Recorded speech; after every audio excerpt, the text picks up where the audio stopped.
हाँ भाई, ऑस्ट्रेलिया वालों सूजी है। रौनक नाम है मेरा, और जो जीत गई है उसका नाम है इंडिया, और जिनकी सूझ गई है उसका नाम है ऑस्ट्रेलिया। जिसका बदला लिया उसका नाम है 19 नवंबर, और जिस महारथी ने बदला लिया नाम है उसका शर्मा जी का लड़का, मुंबई चा राजा रोहित शर्मा। भाई कहानी सुनाई जाएगी, पंचतंत्र में शामिल कर लो उसको।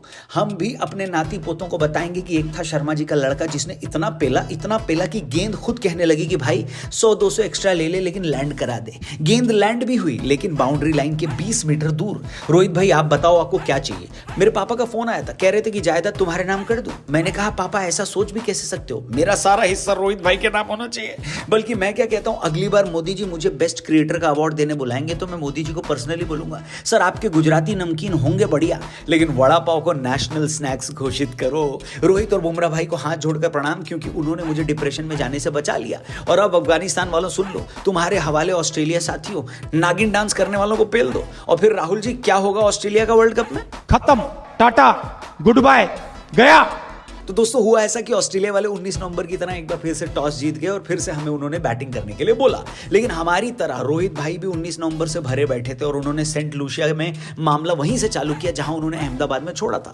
विराट कोहली जरूर जल्दी आउट हो गए, जो हमारे लिए चिंता का विषय है, लेकिन इस पर पाकिस्तान वाले क्यों खुश हो रहे थे समझ नहीं आया। अरे भाई विराट कोहली भले ही खराब फॉर्म में चल रहे हो, लेकिन कम से कम हमारा कप्तान छक्के तो मार लेता है। और भाई क्या छक्के मारे हैं। पैट कमिंस को जो घुटने पर बैठकर बॉल को ग्राउंड के बाहर का रास्ता दिखाया है, शास्त्रों में इसे ही धोना कहा गया है। भाई साहब बड़े बड़े ऑस्ट्रेलिया के गेंदबाजों को मुंह पे बोल दिया कि हिल स्टेशन घूमने जाता हूं ठंड में और तुम्हारे बॉलर्स को रखता हूं अपने बल्ले के नीचे।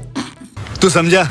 हाँ, क्योंकि मैं हूं मुंबई चा राजा रोहित शर्मा। वो तो रोहित शर्मा पर्सनल माइलस्टोन से ऊपर टीम का हित रखते, वरना T20 वर्ल्ड कप में सबसे तेज सेंचुरी बनाने वाले बैटर भी बन जाते। 41 में 92 बनाकर आउट हुए रोहित भाई। उनका आउट होना ही टीम इंडिया के लिए गलत साबित हुआ, क्योंकि यहां से 230 रन बनने चाहिए थे, लेकिन स्कोरिंग रेट थोड़ा कम हो गया। हालांकि पांड्या भाई ने कोशिश बहुत करी और आखिरी ओवर में टीम इंडिया 200 क्रॉस करने में कामयाब हो गई। 206 का टारगेट दिया। टारगेट अच्छा खासा था, हमें लगा कि काम हो गया, लेकिन फिर वही ट्रेविस हेड, बेन स्टोक्स। भाई हम रोहित की पारी देखकर खुश हो गए थे, लेकिन हेड ने हेडेक देना फिर से शुरू कर दिया। वार्नर का विकेट तो जल्दी मिल गया, लेकिन मिशेल मार्श ने ट्रेविस हेड के साथ मिलकर फिर वही पुराने जख्म देने की साजिश कर ली, जिस पर हम 19 नवंबर से मरहम लगा रहे थे। 10 ओवर तक तो भाई लोगों ने 115 पार कर लिया था। यहां पर ऑस्ट्रेलिया का विनिंग परसेंटेज 60 के पार चला गया था। हम बस देखने लगे थे कि कौन है वो लड़की इंडिया की जिसने हेड का दिल दुखाया है, क्यों वो इंडिया वालों से इंतकाम लेने पर तुला हुआ है। हेड का कोई उपाय नहीं मिल रहा था, लेकिन फिर कनपुरिया कुलदीप यादव ने हमें वापस दिलवा दी हमारी खोई हुई खुशियां। उन्होंने विकेट लिए। टीम इंडिया को विकेट मिलते ही ऑस्ट्रेलिया का रन रेट कम होता गया और इसी प्रेशर में आकर हेड ने बुमराह को छक्का मारने का प्रयास किया। और गेस कीजिए हेड का कैच किसने लिया? शर्मा जी के लड़के ने।